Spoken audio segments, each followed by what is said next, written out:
Quiero invitarles entonces a que puedan abrir sus Biblias. Vamos a leer un texto allí en el libro de Apocalipsis, capítulo 14. Vamos a leer el versículo 6 y el 7. Versículos 6 y 7 de Apocalipsis 14. Dice así: Vi volar por en medio del cielo a otro ángel, que tenía el evangelio eterno, para predicarlo a los moradores de la tierra, a toda nación, tribu, lengua y pueblo, diciendo a gran voz: Temed a Dios y dadle gloria, porque la hora de su juicio ha llegado, y adorad a aquel que hizo el cielo y la tierra, el mar y las fuentes de las aguas. Vamos a leer hasta ahí. Como ustedes saben, el libro de Apocalipsis, entre otras cosas, es el libro que contiene los juicios de Dios, los juicios finales de Dios, la revelación final de la ira de Dios a través de sus juicios. Y esos juicios están en el libro de Apocalipsis representados por tres grupos de 7. Primero, 7 sellos que revelan los juicios generales de Dios a lo largo de la historia humana, de toda la historia humana, particularmente desde la partida del Señor hasta su regreso. Luego, o sea, de la presente dispensación. Luego, las 7 copas que revelan los juicios específicos de Dios en el tiempo del fin, lo que algunos pudieran pensar el tiempo de la gran tribulación. Y finalmente en el capítulo 16 tenemos las copas de la ira de Dios, que son los juicios definitivos, es la revelación final de la ira de Dios, o sea, el día de la ira de Dios, como lo llama la Escritura, cuando se revele su juicio definitivo sobre el mundo caído, sobre Satanás, sobre la bestia, sobre el falso profeta, sobre todos los enemigos de Dios, la gran Babilonia incluida. Entonces, en el capítulo 14 estamos en el momento en que se introduce ese momento, el momento final, la revelación final de la ira de Dios sobre el mundo. Es un momento solemne, es un momento, por supuesto, dramático. El juicio de Dios justo y santo está a punto de revelarse en el mundo. Pero antes de que eso ocurra, en el momento anterior a la revelación de esos juicios de Dios, que incluyen, como repito, el juicio de Dios sobre todos los enemigos de Dios y de la iglesia, aparece esta visión.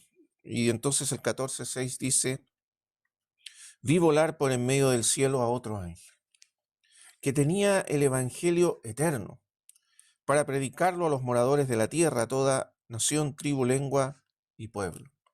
Antes de que llegue el fin de todo, antes de que se revele la ira definitiva de Dios y el juicio definitivo de Dios, un ángel recorre el cielo, vuela por en medio del cielo, anunciando a todas las naciones, tribus y lenguas el evangelio eterno. El evangelio de Cristo, el evangelio de la salvación, de la redención. Porque el propósito de Dios no es que los hombres se pierdan, porque Dios no quiere la perdición de la raza humana, del género humano. Por lo tanto, Él quiere que las personas, antes de que llegue su juicio, antes de que se revele la ira definitiva de Dios sobre el pecado y la rebelión del mundo, y los hombres pecadores, entre los cuales estábamos todos nosotros, en principio, su evangelio sea predicado para que todos los que puedan y deban ser salvos, sean salvos. Fíjese lo que dice, por ejemplo, Pedro en su segunda carta, segunda de Pedro 2, versículo 9. Perdón, 3:9, segunda de Pedro 3:9. El Señor no retarda su promesa, la promesa de su venida. Según algunos la tienen por tardanza, sino que es paciente para con nosotros, no queriendo que ninguno perezca, sino que todos procedan al arrepentimiento. Pero el día del Señor vendrá como ladrón en la noche, en el cual los cielos pasarán con gran estruendo, y los elementos ardiendo serán deshechos, y la tierra y las obras que en ella hay serán quemadas. Y ahí ya nos está hablando de el día de la ira de Dios, el día del juicio de Dios sobre el mundo rebelde, pecador. Pero antes de que eso venga, el Señor quiere que todos los hombres sean salvos, que todos procedan al arrepentimiento. Porque el propósito de Dios no es perder a los hombres, sino salvarlos. El propósito de Dios no es que los hombres se condenen eternamente y sean eternamente excluidos de su presencia y de su gloria y de su propósito y de su voluntad, sino todo lo contrario. Su deseo es que todos los hombres sean salvos. Y por eso Él alarga los tiempos, Él estira los tiempos en su paciencia, porque su paciencia, como dice la misma carta un poco más adelante, es para salvación. Porque Dios espera y espera y espera y tiene paciencia y soporta el mal y soporta la rebelión de los hombres en el mundo, porque Él quiere que todos los hombres sean salvos. Esa es la primera razón por la cual vemos este anuncio aquí. Antes de que venga el fin se nos recuerda que Dios quiere que los hombres sean salvos. Dios no quiere la perdición de los hombres pecadores e impíos, como dice la Escritura, sino que quiere la salvación de todos. Y eso solo es posible por medio del Evangelio. Y esta frase aquí entonces, o este anuncio aquí nos recuerda algo que también dijo el Señor Jesús. Usted lee conmigo en Mateo, capítulo 24, el versículo 14, Mateo 24, 14, dice así: y será predicado este evangelio del reino en todo el mundo, para testimonio a todas las naciones, y entonces vendrá el fin. Por lo tanto, el Señor nos dice aquí que antes de que llegue el fin, su evangelio tiene que ser predicado. Debe ser anunciado a todas las naciones. Y ahí naciones significa lo mismo que aparece aquí: tribus, lenguas, pueblos, es decir, todas las etnias del mundo. La palabra nación en griego es etnos o etnia, y significa los pueblos en términos de su cultura y no solo en términos de sus límites geográficos. A todas las culturas, a todas las naciones, a todas las tribus del mundo, como dice aquí el Apocalipsis. Todos los hombres deben oír el Evangelio antes de que venga el fin. Todas las culturas y las razas del mundo deben oír el Evangelio antes de que venga el fin. Y entonces, esto es lo mismo que aquí aparece en el Apocalipsis. Antes de que llegue el fin, el Evangelio entonces será predicado a todas las naciones o en todas las naciones.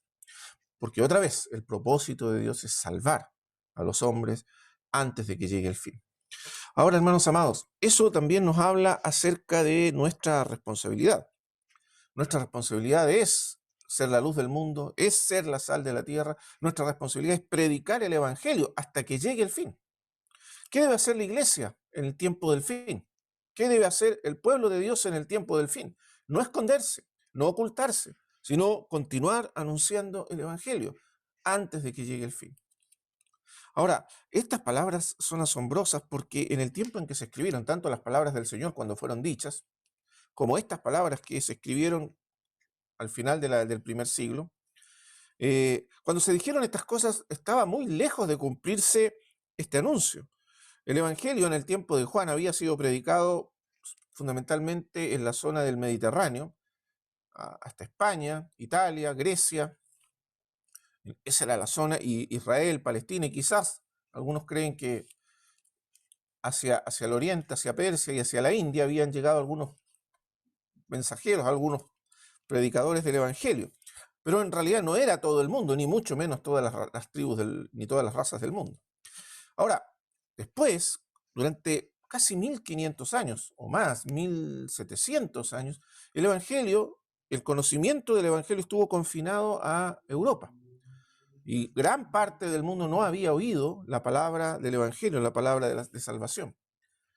Pero a partir del siglo XVIII comenzó un gran movimiento del Espíritu de Dios, particularmente en Inglaterra y luego en Alemania, o simultáneamente Alemania e Inglaterra, y comenzó la gran expansión misionera. Solo durante el siglo XIX, 165 naciones fueron alcanzadas por el Evangelio, que antes no habían oído nunca hablar del Evangelio. Y luego en el siglo XX eso se multiplicó al punto que hoy, en la actualidad, podríamos decir que en términos de naciones geográficas no hay una nación en el mundo donde no se haya predicado el Evangelio. Por supuesto hay muchas tribus todavía, muchas etnias específicas que no han sido alcanzadas.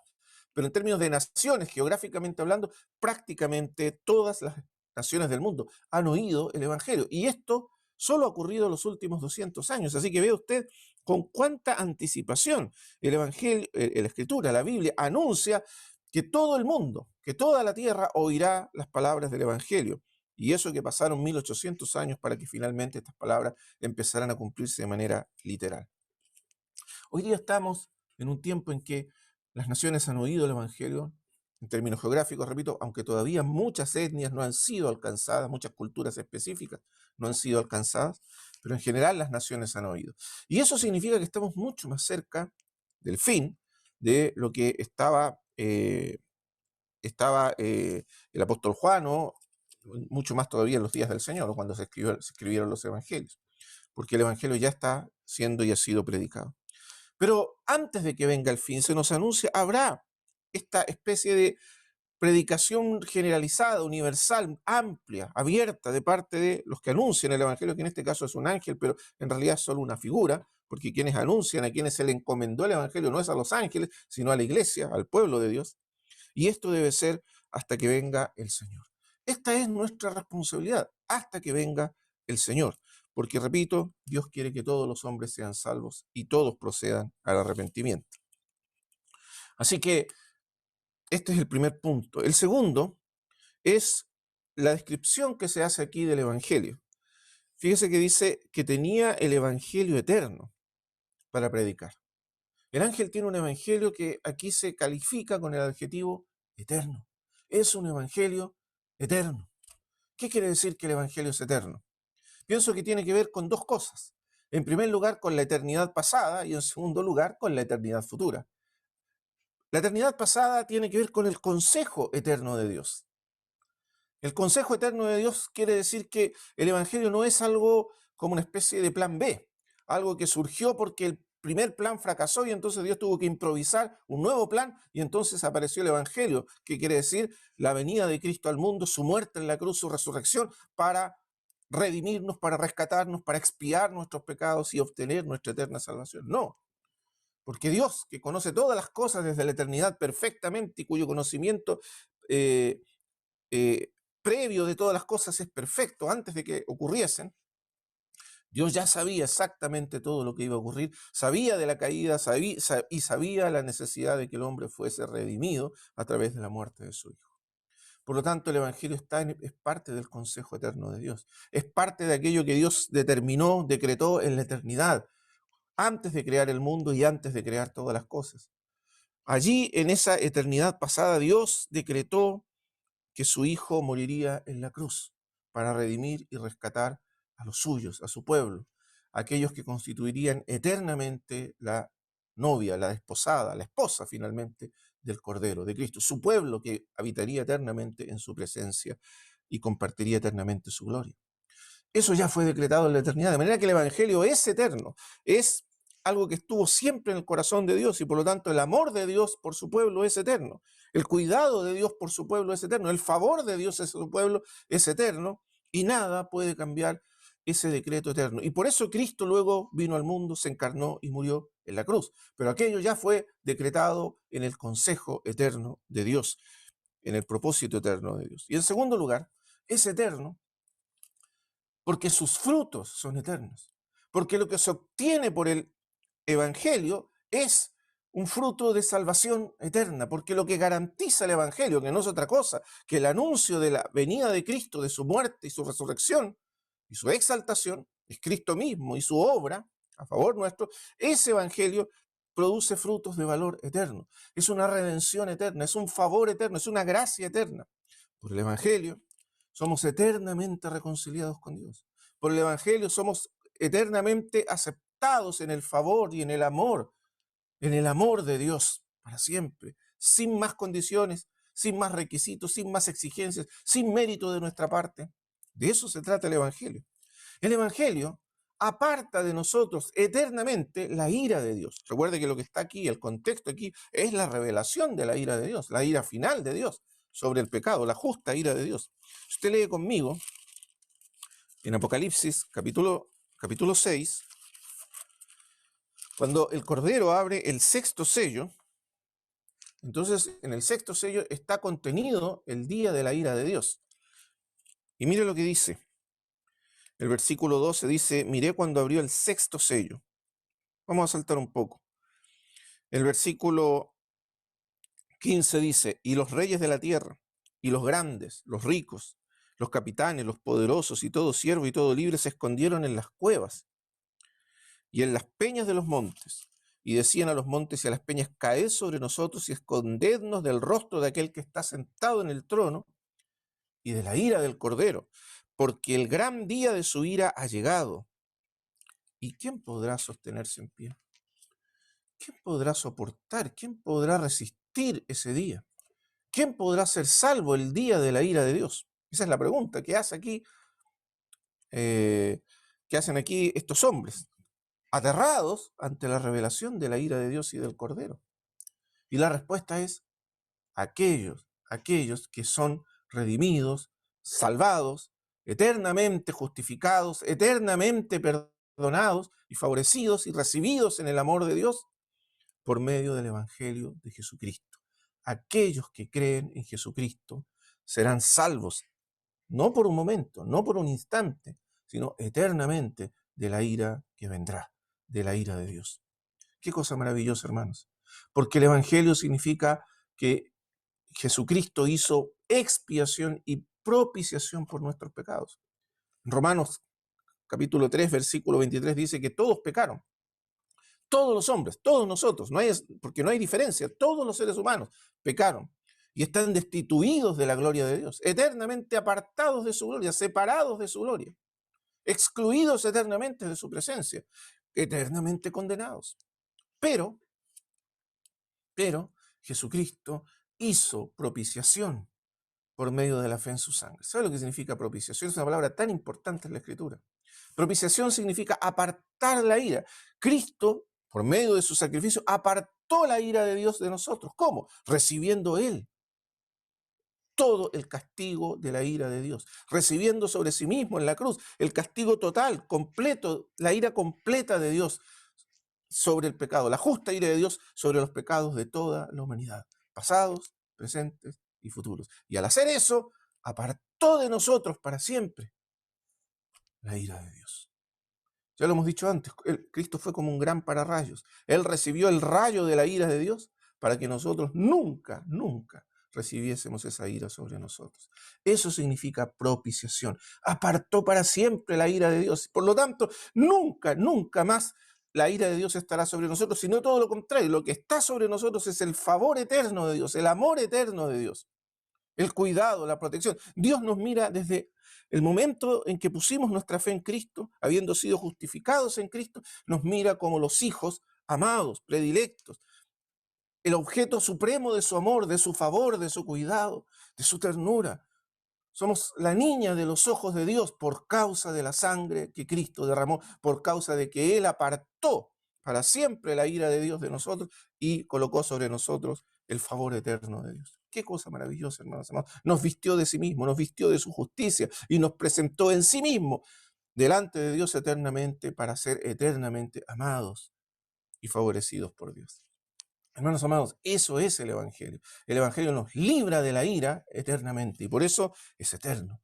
Porque esa reconciliación que Él produjo entre nosotros y Dios es de valor eterno, no puede ser quebrada ni rota por nada. Nada, dice Pablo, capítulo 8 de Romanos, nada, absolutamente nada. Ni lo presente, ni lo porvenir, ni lo alto, ni lo profundo. Ninguna cosa creada, nada nos podrá separar jamás, eternamente, del amor de Dios que es en Cristo Jesús, Señor nuestro. Nada nos separará nunca más de su amor, de su favor eterno, de su predilección eterna hacia nosotros. Y eso por causa de la muerte de Cristo en la cruz, por causa del Evangelio. Entonces, hermanos amados, qué maravilloso es el Evangelio. De esto está hablando, de ese Evangelio eterno que tiene el poder de salvar eternamente a los que creen en Jesucristo y por Él se acercan a Dios, como dice Hebreos. Ahora, este es el Evangelio. Esto es lo primero. Antes de que llegue el fin, este Evangelio tiene que ser anunciado porque es la única manera, es el único medio por el cual los hombres pueden ser salvos de la ira que vendrá. La segunda parte, el versículo 7, dice, agrega algo más, diciendo a gran voz, temed a Dios y dadle gloria, porque la hora de su juicio ha llegado. Y adorad a aquel que hizo el cielo y la tierra y el mar y las fuentes de las aguas. Y aquí el ángel agrega algo que es muy importante que podamos entender y que necesitamos prestar atención con mucho cuidado. La manera en que el ángel describe el Evangelio es, pudiéramos pensar, extraño. Uno pudiera decir, bueno, el ángel debiera hablar aquí del contenido del Evangelio, lo que acabamos de hablar. Pero él dice, temed a Dios y dadle gloria. porque la hora de su juicio ha llegado. Y adorad a aquel que hizo el cielo y la tierra y el mar y las fuentes de las aguas. Y llama a los hombres, a la humanidad entera, a dar gloria a Dios, a dar gloria a Dios y adorar a Dios. Y esto es, ¿por qué? Porque el propósito final del Evangelio es la gloria de Dios. Porque el propósito final de la creación entera es la gloria de Dios. Y el propósito especial, específico de la redención es la gloria de Dios.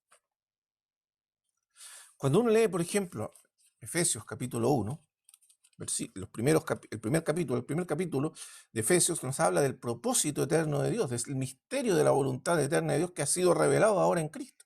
El propósito de Dios de tener una familia de hijos hechos conformes a la imagen de su Hijo.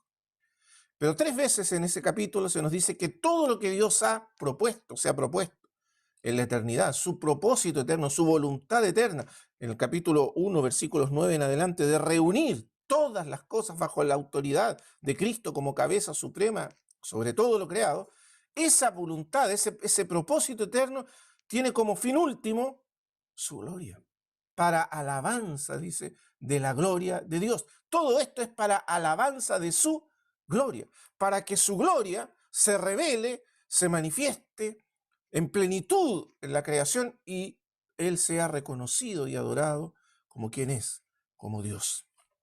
La gloria de Dios revelada en la creación. Entonces, hermanos amados, el fin último de todas las cosas, de toda la creación de Dios y de todos los actos de Dios, incluyendo la redención de su pueblo, es su propia gloria. ¿Qué quiere decir esto? Vamos a profundizar un poco más acá. De hecho, el libro de Apocalipsis trata de este punto como central en la revelación del libro. El capítulo 4, por ejemplo, nos muestra el instante en que Juan es llamado a subir al cielo. Juan está en la isla de Patmos, está desterrado en la isla, exiliado por causa de la palabra del Señor, por causa del Evangelio, y tiene una visión, ve al Señor Jesucristo glorioso, exaltado, como rey y sumo sacerdote, que gobierna su iglesia, que cuida de su iglesia, que está preparando a su iglesia para el día final en que se encontrará con él. Y a partir del capítulo 4, Juan es llamado al cielo.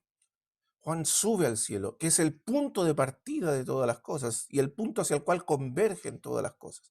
Y en el centro de todas las cosas, en el centro de todo lo que existe y que sostiene todo lo que existe, está el trono de Dios. Observe, él dice, subí en el versículo 2, 4.2, Apocalipsis 4.2, y al instante yo estaba en el Espíritu, porque es por medio del Espíritu que se pueden ver y entender únicamente las cosas celestiales, no hay otra manera. Al instante yo estaba en el Espíritu, y aquí un trono establecido en el cielo. Hay un trono establecido en el cielo, un trono establecido firme, inconmovible, eterno, inmutable. Y en el trono, uno sentado. Y un trono nos habla de autoridad, de gobierno, de control soberano sobre todas las cosas. En el centro del universo, en el centro de todo lo que existe, hay un trono que gobierna, que está en pleno funcionamiento y que tiene todas las cosas sometidas bajo su autoridad.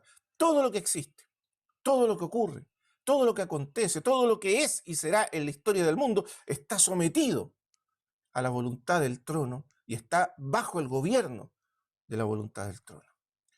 Nada puede ocurrir por fuera de ese trono, su autoridad y voluntad. Absolutamente nada.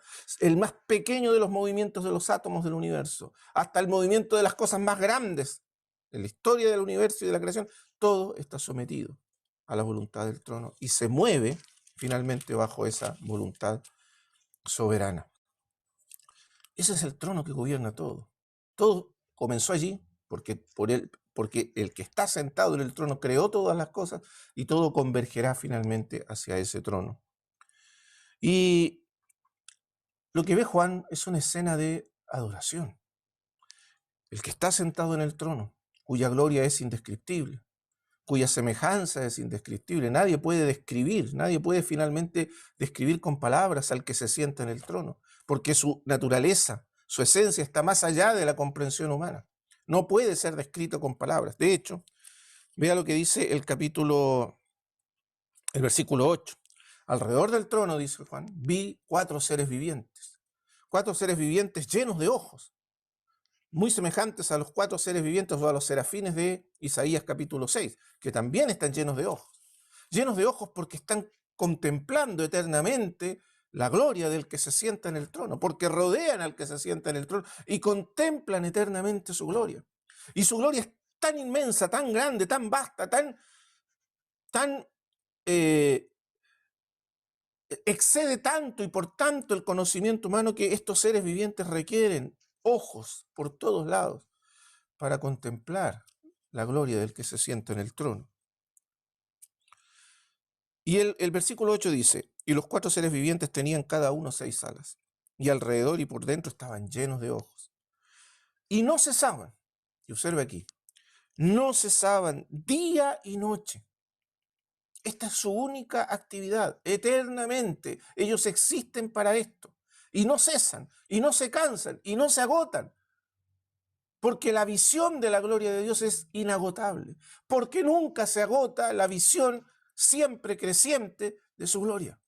Ellos siquiera tocan el borde de su existencia, el borde de la realidad divina, y aún así cantan eternamente, inagotablemente, la gloria que se revela ante sus ojos, que son miles de ojos, y esa gloria se revela eternamente ante sus ojos, y nunca cesa de revelar algo nuevo, algo nuevo, algo nuevo, cada día nuevo, porque es una gloria inagotable.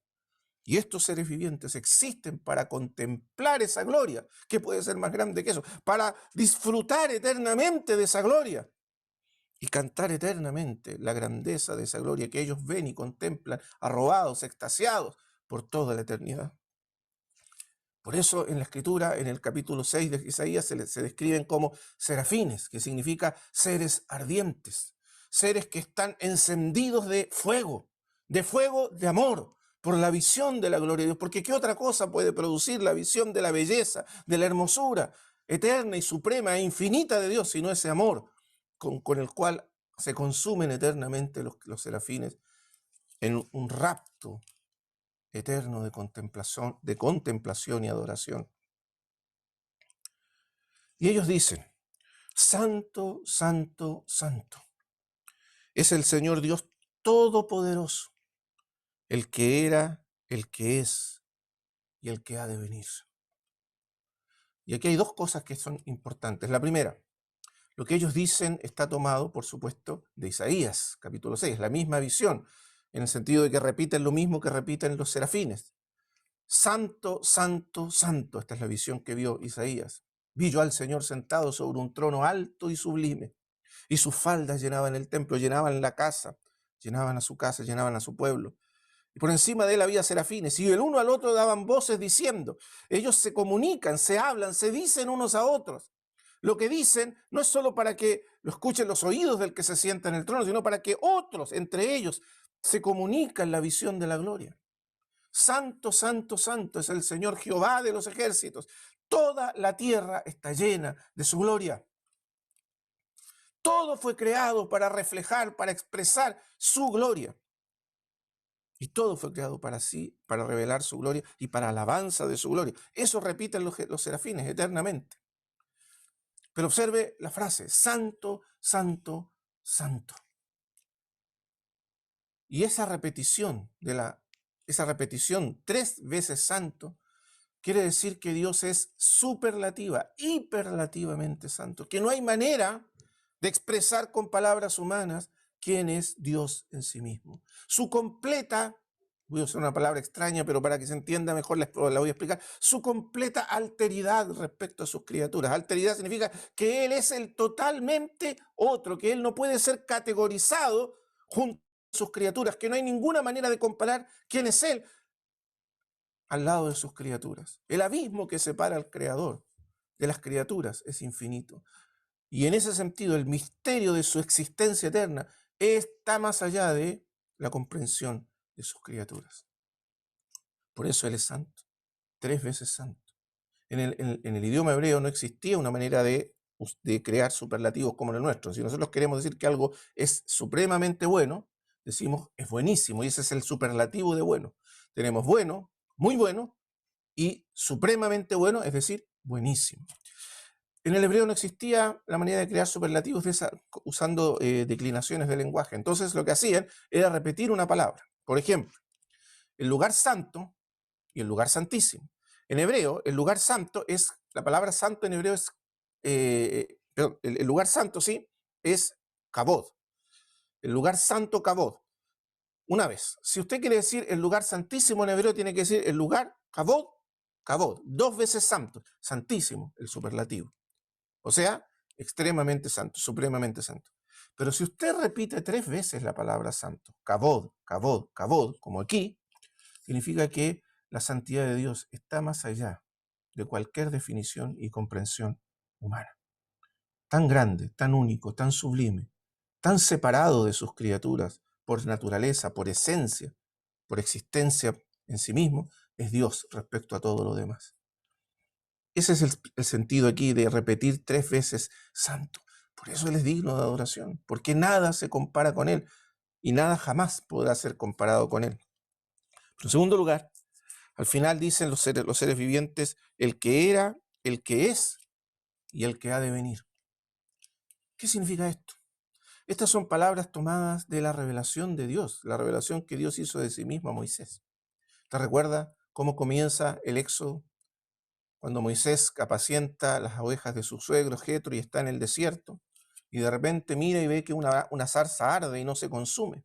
Y un ángel de Dios en la zarza hace que la zarza arda y no se consume, y Dios lo llama desde la zarza. Y le encomienda la misión de ir en su nombre para rescatar al pueblo de Israel de la esclavitud de Egipto. Y Dios le recuerda que Dios ha descendido, le dice, yo he descendido, bien he visto, le dice, la aflicción de mi pueblo que está en Egipto, y he descendido para librarlos. Dios ha venido, se ha hecho presente para redimir, para rescatar a su pueblo. Y cuando Moisés le pregunta, ¿quién eres? ¿En qué nombre voy? ¿Qué nombre digo? ¿Qué nombre anuncio? Cuando vaya a los hijos de Israel. Y Dios le responde, yo soy el que soy. Yo soy el que soy. No hay manera de describir quién es Dios. No hay palabras para describir a Dios. Él es simplemente quien es, por encima y más allá de cualquier definición. Y cuando vayas a los hijos de Israel, diles, yo soy, me envió a vosotros. Y la palabra entonces, yo soy, queda introducida como el nombre de Dios, que en hebreo es algo así como Yahvé, aunque no podemos saber exactamente cuál era su pronunciación porque se perdió. Pero el tetragrama, Yahvé, que significa el que es, pero también significa el que es y será, el que será lo que será, el que es lo que es, será lo que será. Da la idea entonces de un Dios que es inmutable, que es el mismo ayer, hoy y por los siglos, que no cambia, que es eterno, que está por encima del tiempo, que está más allá de cualquier definición temporal, pero que a la vez vendrá a su pueblo, estará siempre presente con su pueblo, nunca abandonará a los suyos, es el Dios del pacto, el Dios que está presente, el Dios que ha descendido. Y seguirá descendiendo, descenderá al punto de venir a morir finalmente en una cruz. Yo seré lo que seré, le dice Dios a Moisés. El verbo hebreo significa eso. Yo soy lo que soy y seré lo que seré. Aquel Dios que vendrá a encarnarse en la historia del mundo, a salvar a su pueblo. El Dios que nunca abandona a los suyos. Todo eso está incluido en su nombre. Y por eso aquí el escritor lo traduce al griego, el que era y el que es. El eterno y el que ha de venir por los suyos, el que ha de redimir a los suyos, el que ha de salvar eternamente a su pueblo. Bendito sea su nombre. Ese es el Dios que está sentado en el trono, el Dios que gobierna todo, que somete todas las cosas a su autoridad, bajo cuya autoridad y gobierno soberano todas las cosas están sometidas. Todas las cosas, hermanos. Todo, incluso las cosas malas, las cosas terribles que ocurren en la historia, los poderes de las tinieblas, todo está sometido a la autoridad soberana del trono. Y el propósito de ese trono es salvar, es redimir, es rescatar a su pueblo para que su pueblo comparte eternamente su gloria, para alabanza de su gloria. Para eso existen todas las cosas. No es porque Dios necesite obtener gloria. Dios no puede obtener más gloria de la que tiene. Dios ya es infinita y eternamente glorioso sin necesidad de obtener más gloria de la que tiene. Lo que Él quiere no es obtener gloria, sino compartir su gloria. Eso significa para alabanza de su gloria. Que todas las criaturas, y particularmente su pueblo, compartan, contemplen y experimenten y disfruten eternamente su gloria.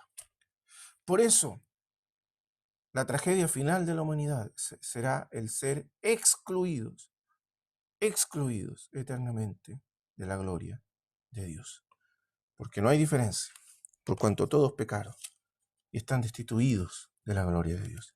Y la pregunta entonces, hermanos, es ¿cuál es la única respuesta adecuada a la visión de la gloria de Dios? Cuando contemplamos la gloria de Dios, solo hay una respuesta adecuada. Cuando conocemos y contemplamos y experimentamos y participamos de su gloria, solo existe una respuesta adecuada: la adoración. Observe, versículo 9. Y siempre que aquellos seres vivientes dan gloria, honra y acción de gracias, reconocen la gloria de Dios, contemplan y declaran la gloria de Dios, eso significa que dan gloria, declaran la gloria de Dios y dan gracias a Dios, porque todo lo que tienen y todo lo que son se lo deben a Dios. La gloria de su gracia, la gloria de su poder, la gloria de su amor, la gloria de su preservación y de su cuidado, la gloria de quien es Él como creador y sustentador de todo. Toda vez que ellos dan gloria al que está sentado en el trono, al que vive por los siglos de los siglos, los 24 ancianos que también rodean el trono, se postran delante del que está sentado en el trono y adoran al que vive por los siglos de los siglos. Adoran a Dios, porque la única respuesta adecuada a la revelación de la gloria de Dios es la adoración, el reconocimiento de quién es Dios. Y ese reconocimiento significa que el ser humano, que los seres, en este caso los 24 ancianos, pero todos los seres creados se postran ante Él y reconocen su derecho absoluto como Dios a ser adorado, servido, obedecido y amado supremamente por sus criaturas. Ese es el derecho de Dios, por ser quien es Él, únicamente Dios. Y entonces echan sus coronas. Al echar sus coronas reconocen que todo lo que ellos tienen, todo lo que ellos son, ellos tienen autoridad, tienen dominio, han recibido autoridad de Dios, pero esa autoridad le pertenece a Dios. Todo lo que ellos tienen es de Dios. Todo le pertenece a Dios y ellos se lo dan, se lo entregan, se lo depositan a los pies del trono eternamente, reconociendo que todo viene de su mano, que todo es suyo, que todo le pertenece y que nosotros todos le pertenecemos a Él totalmente. Y por eso dicen: Señor, digno eres de recibir la gloria, la honra y el poder, porque tú creaste todas las cosas.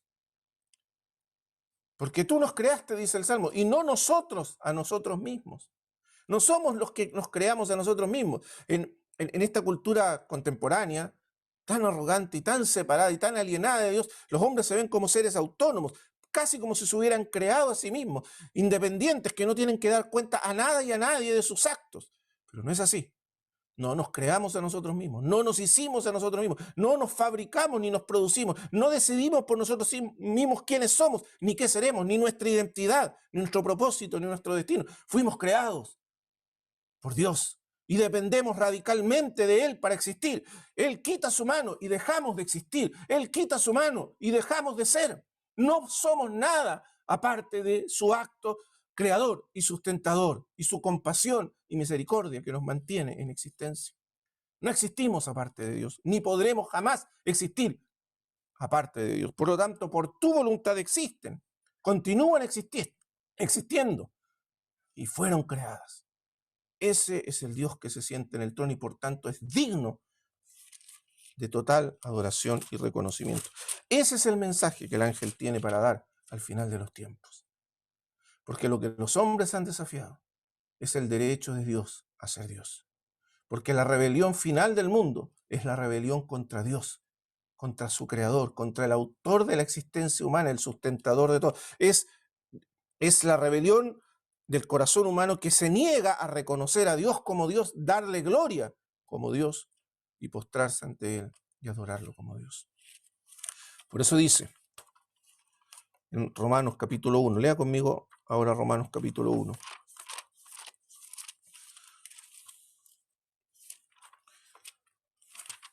Romanos 1, versículo 19. O vamos a leer desde el 18. El capítulo 1 de Romanos nos presenta el tema del libro de Romanos, que no es otro que el Evangelio. Es la gloria del Evangelio.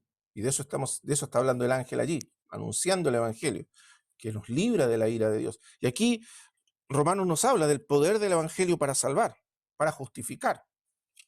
El famoso versículo 17, porque en el Evangelio la justicia de Dios se revela por fe y para fe, como está escrito, mas el justo por la fe vivirá. Lo que ya hemos dicho, que en el Evangelio somos justificados, declarados legalmente justos, eternamente justos a los ojos de Dios, y puestos eternamente bajo el favor de Dios. Pero el versículo 18 nos aclara por qué es necesario el Evangelio, por qué es necesaria la justificación. Y el 18 nos dice, porque la ira de Dios se revela desde el cielo contra toda impiedad e injusticia de los hombres que detienen con injusticia la verdad, porque los hombres no quieren que se revele la verdad, impiden que se dé a conocer la verdad, con su injusticia, con su pecado, con su rebelión, impiden la verdad.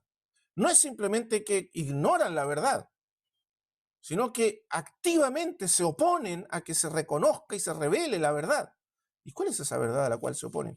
No es una verdad, no son las verdades de la ciencia, no son las verdades de la filosofía, no son las verdades de ninguna disciplina humana, no, es la verdad suprema, la verdad fundamental, la verdad final, la verdad que sostiene todo lo demás en existencia, la verdad acerca de Dios. Eso es lo que los hombres no quieren reconocer e impiden que se dé a conocer, de acuerdo a Pablo. Y es eso lo que produce la revelación de la ira de Dios. Observe. Porque lo que de Dios se conoce, versículo 19, les es manifiesto, pues Dios se lo manifestó. Y entonces nos habla de la revelación de la gloria de Dios en la creación, versículo 19, porque las cosas invisibles de Él, su eterno poder, su deidad, se hacen claramente visibles desde la creación del mundo, siendo entendidos por medio de las cosas hechas. Toda la tierra, dicen los serafines, está llena de su gloria, pero los hombres se niegan a reconocer el testimonio de la creación sobre la grandeza y la gloria de Dios y detienen con injusticia ese testimonio, de modo que no tienen excusa. Versículo 21, pues habiendo conocido a Dios. ¿Cuál es el pecado supremo de la humanidad, hermanos amados? ¿Cuál es el pecado final, último, que trae la revelación, la manifestación final de la ira de Dios? Habiendo conocido a Dios, no le glorificaron como a Dios, ni le dieron gracias, sino que se envanecieron en sus razonamientos y su necio corazón fue entenebrecido. Y no solo no reconocieron a Dios como Dios, ni le glorificaron como Dios, sino que además, dice el versículo 22 y 23, crearon sus propios dioses, fabricaron dioses alternativos, falsos, ídolos, y se postraron ante ellos y dieron a esos ídolos la adoración que solo se puede y se debe al Creador. La máxima ofensa, postraron, porque los hombres somos creados a imagen de Dios, para postrarnos delante del Creador que nos dio esa imagen. Pero ellos se postraron la imagen de Dios ante los falsos dioses que ellos mismos fabricaron, los ídolos del mundo.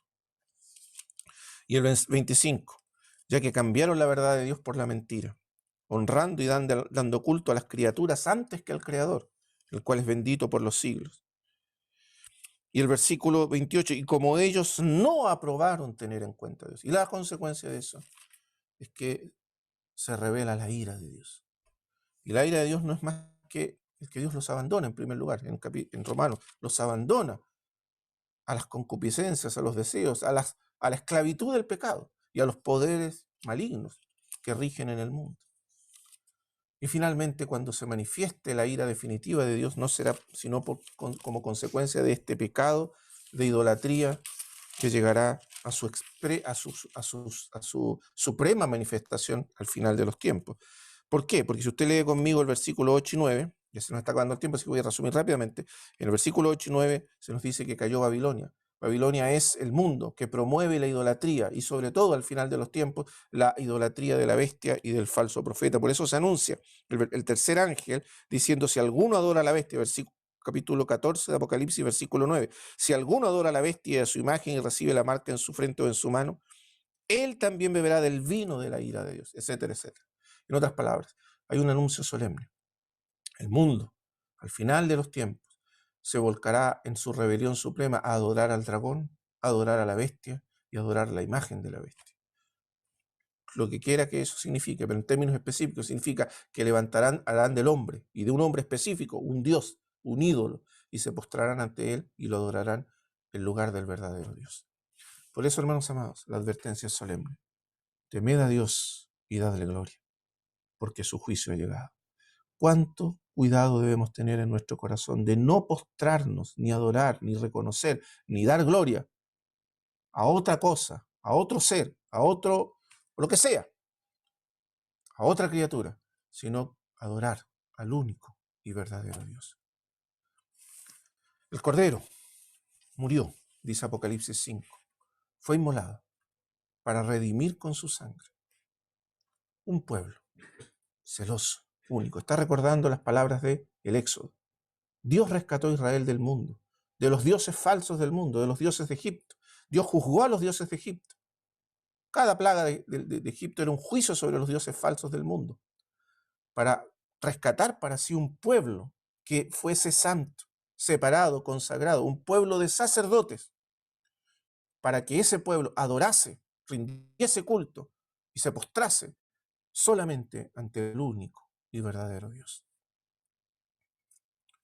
Y eso es lo que Dios busca por medio del Evangelio. Por eso dice, porque tú fuiste inmolado, capítulo 5 de Apocalipsis, y con tu sangre has redimido para Dios una nación, un pueblo de sacerdotes, una nación de adoradores, de hombres y mujeres que solo adoran, que solo reconocen, que solo contemplan y adoran al único y verdadero Dios. Esa es la batalla del final de los tiempos. Esta es la batalla a la que se aproxima el mundo. Es el fin de todas las cosas, se acerca. Y cuando se acerque el fin de todas las cosas, los hombres serán llamados a decidir su destino eterno. ¿A quién adorarán? Al único y verdadero Dios que se ha revelado su rostro en la faz de Jesucristo por medio del Evangelio, o adorarán a los dioses falsos del mundo, adorarán a los dioses que el dragón propondrá al mundo y ante los cuales todas las naciones se postrarán. Pero nuestro corazón deberá permanecer fiel, y permanecerá fiel por la gracia de Dios al único y verdadero Dios. Amén, hermanos amados. Eso es lo que Dios busca al final de los tiempos. Un pueblo de adoradores y gente santa y consagrada, única y exclusivamente a Él y a su gloria eterna. Hagamos una oración. Padre Celestial, te damos gracias por tu palabra. Gracias porque en este tiempo en que el mundo se oscurece, en que los hombres se van detrás de los ídolos del mundo, de las falsas promesas y las falsas esperanzas del mundo, esperanzas políticas, esperanzas económicas, esperanzas de uno y otro tipo, sistemas, ideologías y tanta otra cosa, Padre, que se levanta como una alternativa, como un ídolo, como un falso Dios que seduce a los hombres para apartarlos del conocimiento del único y verdadero Dios, el único que salva, el único que redime, el único que rescata, el único que puede eternamente salvar nuestras almas, el que nos creó, el que nos hizo, el que nos sostiene, el que sostiene cada segundo de nuestra vida en existencia, aquel único que merece la gloria y la honra y la adoración por todos los siglos. Sálvanos, Señor, guárdanos, Señor. Guárdanos de los dioses falsos del mundo, guárdanos de las mentiras y las seducciones del mundo, de los engaños de Satanás, para que nuestro corazón solo te pertenezca a ti, solo pertenezca al Dios que está sentado en el trono y al Cordero que nos ha redimido. Y con nuestros ojos, como los ojos de los serafines, se abran para contemplar la majestad de aquel que está en el trono y nuestro corazón quede completamente atrapado en la visión de esa gloria para adorarte a ti, únicamente a ti, por los siglos de los siglos. Amén.